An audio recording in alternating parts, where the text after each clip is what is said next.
Hey everyone, today's early literacy tip is to read books that you enjoy, even appropriate adult like magazines or newspapers, because children will really pick up on your feelings of enthusiasm and enjoyment.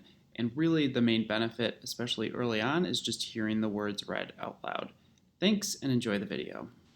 Hey, this is Kevin with another Exploration Station activity, and today we are going to make our own kinetic sand. So this is actual kinetic sand, but instead of purchasing it, you can actually just make your own with two simple ingredients.